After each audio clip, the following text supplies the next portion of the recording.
할렐루야. 사순절 40일 기도학교 제22장 기도와 회개. 오늘 본문은 에스라 10장 1절로 4절입니다. 에스라가 하나님의 성전 앞에 엎드려 울며 기도하여 죄를 자복할 때 많은 백성이 크게 통곡하매 이스라엘 중에서 백성의 남녀와 어린아이의 큰 무리가 그 앞에 모인지라.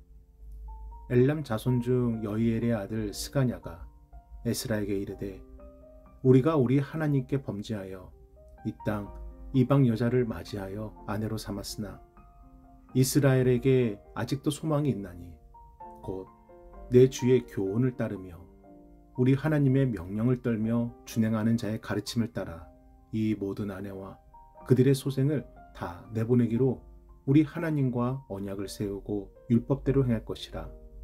이는 당신이 주장할 일이니 일어나소서, 우리가 도우리니 힘써 행하소서 아니라. 아멘. 2004년에 파라과이 과라니족 원주민들에게 복음을 전하였던 임동수 선교사님의 선교 이야기입니다.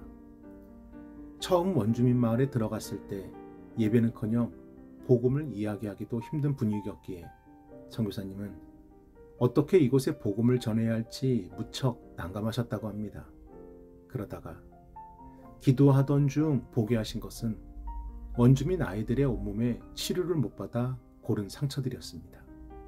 선교사님은 복음을 전하는 것은 잠시 미뤄두고 우선 원주민 아이들의 고름을 짜고 치료하는 일을 시작했습니다. 그리고 그렇게 매주 토요일마다 5시간씩 1년 동안 원주민 아이들을 치료해 주었는데 나중에는 소문이 났는지 옆 마을에서도 찾아와 5시간 내내 쉴 틈 없이 고름을 짜내고 닦고 약을 주고 기도를 해주어도 오히려 환자들이 더 늘어나 평일에도 일부러 찾아오셨다고 합니다. 하지만 의욕적으로 시작했던 섬김도 어느 순간부터인가 내가 복음을 전하러 온 곳인데 1년 동안 무엇을 한 것인가 하는 생각이 들었고 이제는 안 되겠다. 이렇게 아이들 치료에만 매달릴 수 없으니 이제 그만하자 결단이 섰다고 합니다. 그리고 그 주 토요일에 섬김을 정리하기 위해 원주민 마을을 찾았는데 그날 마을의 대표급 어른들이 모여서 선교사님을 기다리고 계신 겁니다. 그리고 그들에게 너무나 놀라운 말을 듣게 되십니다. 선생님, 우리는 1년 동안 선생님을 지켜봤습니다. 그리고 마을 회의를 거쳐 선생님은 우리에게 꼭 필요한 사람인 것을 모두가 동의했습니다. 선생님께서 1년 전 이곳에 오신 목적은 예수님을 전하시기 위함이었죠. 그렇다면 이곳에 교회를 세우고 예배를 드리면 되겠습니까? 선교사님은 눈물을 흘리시며 네, 그렇습니다. 저는 하나님의 복음을 전하기 위해 이곳에 왔고 이곳에 하나님의 교회를 짓고 예배를 드리기를 원합니다. 그리고 그렇게 파라과이 과라니족 원주민 마을에 첫 번째 교회가 세워졌습니다. 마을의 대표는 처음에 예배당을 세울 땅 6,000평을 주었는데 나중에는 너무 많은 사람들이 모여서 할 수 없이 그곳을 원주민 1호 교회라 부르고 이웃 원주민 마을에 원주민 2호 교회를 또 세우셨다고 합니다. 그리고 그렇게 파라과이에 세워진 총 180개 교회 중 무려 60개 교회가 파라과이 원주민 마을에 세워지게 됩니다. 저는 이 놀라운 하나님의 섭리의 이야기를 들으며 오늘의 주제 회개를 떠올려 봤습니다. 왜 원주민 아이들은 진작에 고름을 짜내지 않고 이렇게 썩을 때까지 방치해 두었을까? 그 이유는 간단했습니다. 상처에 고름을 그대로 두면 아프지 않지만 상처에 고름을 짜내면 아팠기 때문입니다. 이처럼 죄는 전혀 고통 없이 심지어 달콤하게 우리 안에 들어와 우리의 영혼을 썩게 만듭니다. 하지만 훗날 그 죄의 값은 너무나도 큽니다. 그리고 아이들이 스스로 자신의 고름을 짤 수 없었던 것처럼 우리의 연약한 심령은 너무 쉽게 죄에 넘어졌음에도 죄의 값은 우리 스스로가 감당할 수 없는 것입니다. 그래서 예수님이 이 땅에 오신 것이고 우리의 죄를 대신하여 십자가에서 죽으신 것입니다. 그러므로 우리는 예수 그리스도를 믿음으로 받은 구원을 죄로부터 지켜야 합니다. 그것이 회개입니다. 죄로 인해 썩은 고름을 짜내는 회개, 죄로 인해 더럽혀진 영혼을 씻어내는 회개. 그런데 참으로 더 놀라운 은혜는 한 사람의 회개가 그 한 사람만 살리는 것이 아니라 가정과 공동체 전체를 새롭게 변화시키는 시작이 된다는 것입니다.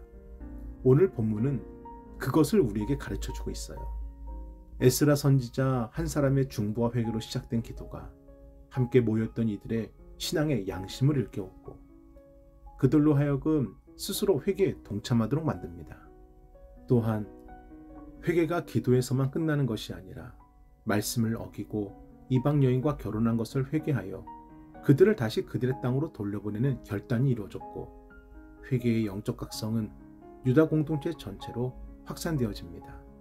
그래서 회개는 하나님 아버지께서 가장 기뻐하는 열매입니다. 누가복음 15장 10절입니다. 내가 너희에게 이르노니 이와 같이 죄인 한 사람이 회개하면 하나님의 사자들 앞에 기쁨이 되느니라. 아멘. 회개는 첫째, 성령의 역사하심입니다. 앞서 말씀드린 것처럼 아이들은 스스로 자신의 고름을 짤 수 없었지만 선교사님을 통해 고름을 짜고 소독하고 약을 바르고 기도를 받았던 것처럼 우리 안에 숨겨진 죄를 성령께서 깨닫게 하여 주시고 우리에게 찔림과 애통과 고백과 결단의 회개를 성령께서 친히 이끌어 주십니다. 사도행전 2장 37절로 38절입니다. 그들이 이 말을 듣고 마음에 찔려 베드로와 다른 사도들에게 물어 이르되 형제들아 우리가 어찌할꼬 하거늘. 베드로가 이르되 너희가 회개하여 각각 예수 그리스도의 이름으로 세례를 받고 죄사함을 받으라. 그리하면 성령의 선물을 받으리니. 아멘. 이처럼 회개는 우리의 능력과 결단으로 이루어지는 것이 아니라 오직 성령께서 나와 함께 하실 때, 오직 성령께서 역사하여 주실 때 진실로 시작됩니다. 그러므로 회개의 첫 번째 기도 제목은 성령님의 역사하심입니다. 주여, 제가 진실로 회개하기를 원합니다. 하지만 제 힘과 제 결단으로는 안 됩니다. 성령님께서 우리의 심령을 깨우사 우리의 숨겨진 죄를 고백하게 하여 주시고 예수 그리스도의 이름으로 우리의 죄가 씻어지게 하여 주옵소서. 성령의 역사하심을 먼저 기도하시는 겁니다. 그리고 그렇게 시작된 회개의 기도는 둘째, 우리의 삶을 바꾸는 영적인 변화로 나타납니다. 사도행전 9장 20절로 22절입니다. 즉시로 각 회당에서 예수가 하나님의 아들이심을 전파하니 듣는 사람이 다 놀라 말하되 이 사람이 예루살렘에서 이 이름을 부르는 사람을 멸하던 자가 아니냐.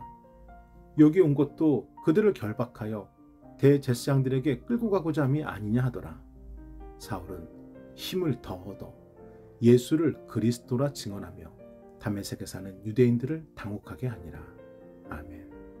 바울은 예수님을 만나고 예수님을 알기 전 예수 믿는 사람들을 잡아다가 감옥에 가두는 것을 자신의 사명으로 여겼습니다. 그래서 그곳이 어디라도 몇 날 며칠이 걸리더라도 바울은 예수 믿는 사람들을 쫓아가 그들을 핍박하고 폭행하고 심지어 그들의 죽음을 방관하기까지 했습니다. 이처럼 잘못된 신념은 누군가를 향한 상처와 아픔과 고통을 심어주게 됩니다. 하지만 그가 예수님을 만나게 되면서 바울이 예수님을 알게 되면서 그의 심령에는 처절한 영적 회개가 일어났고 그의 잘못된 신념은 완전히 뒤집어져서 이제는 그곳이 어디라도 자신의 목숨을 걸고 달려가 예수 믿으십시오. 예수님이 우리의 구원자가 되십니다. 예수님의 죽으심과 부활하심을 증거하는 1등 사명자의 삶으로 변화되었습니다. 이처럼 성령께서 우리 안에 회개의 역사를 일으키시면 우리의 삶은 예수님을 위한 삶이 되고 예수님과 동행하는 영적인 삶으로 반드시 드러나게 되어 있습니다. 사랑하는 여러분, 회개는 사람에게 하는 것이 아닙니다. 부끄러운 것이 아닙니다. 고해성사가 아닙니다. 회개는 하나님께서 기뻐하시는 열매이고 성령께서 일하시는 능력이고 우리의 삶을 바꾸는 축복입니다.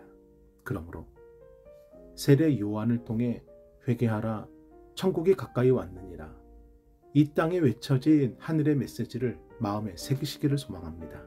천국은 회개하는 자의 것이고 회개가 천국의 열쇠입니다. 거룩한 사순절 기간 회개의 은혜가 여러분에게 임하여지길 주님의 이름으로 축원합니다. 아멘. 우리 함께 기도하겠습니다.